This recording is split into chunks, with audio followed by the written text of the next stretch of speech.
Well, hello, mater. Yep. Anyway, we got this little thing up in here called a fan. Yep, there's a fan in there. Sure is. Used to have an electric fan on the radiator, of course. Had to take it off. It's kind of like a helper when it was idling, basically. Had to take it off due to the fact that the fan clutch wouldn't clear the dang thing. That's just all there was to it. It wouldn't clear. Wouldn't clear the head of the fan. It was on this side. There's no way in tarnation to get it in there. But anyway, I never really noticed before, but this is one of those viscous clutches. Look at this thing.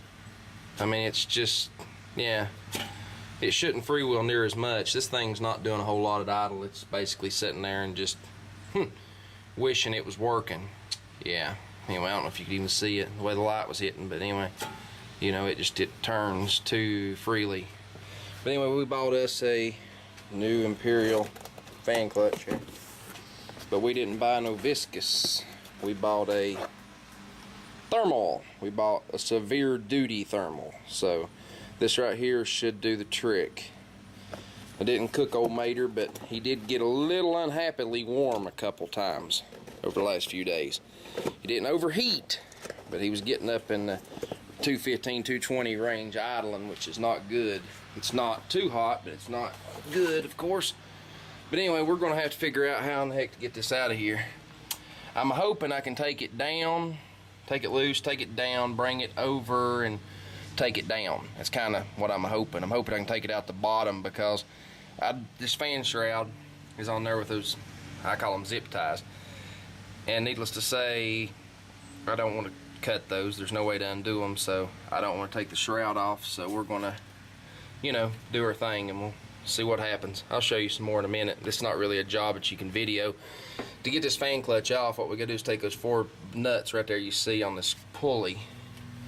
You got to take those 4 nuts right there off. The belts and everything can stay in place.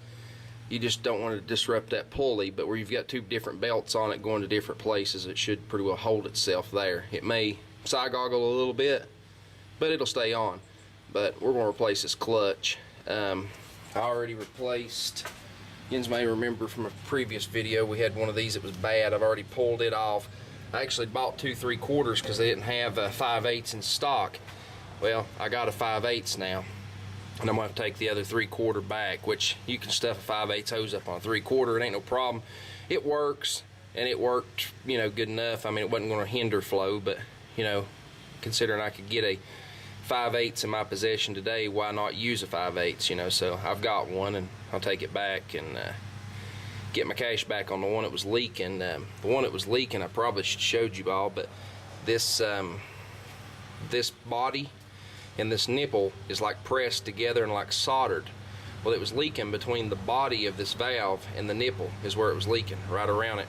And I'm hoping this one don't leak. You know, there's always a chance. It's new out of the box, but these right here, this one right here is of the silver type metal and heavier, and so is this one. It's heavier than the one that I actually took off. Let me show it to you. The one I took off was probably made in Viva Las Mexico. Or Ching Chang Chong China. Who really knows? Let's see. I stuck it back in a box. The correct box, actually. But this one is just not of the quality. This one-handed stuff works real well. It's just not of the quality. It's not near as heavy. It's just real thin, and it's that gold anodized. And it was this one that was leaking. Can you see? You see along the bottom that discoloration right there? That's where the antifreeze was dripping. Yeah, that's where it was dripping. And I've got some, not real sure what the heck it was. It's liquid-like. It's foamy. I guess that's literally what that is. It's like a foam that was inside it from the antifreeze on that one side. I thought it was like some kind of sediment or some kind of deposits or something. I thought there was something nasty in my cooling system, even though I flushed everything.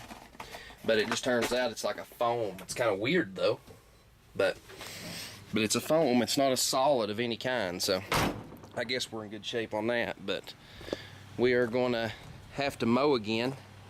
It's 3 days, my friends. 3 days. Look at this grass. I mean, it's like, you can tell it was bush hogging the last time I mowed it. And I mean, it's grown. I mean, it's crazy. It needs to be, literally needs to be mowed now.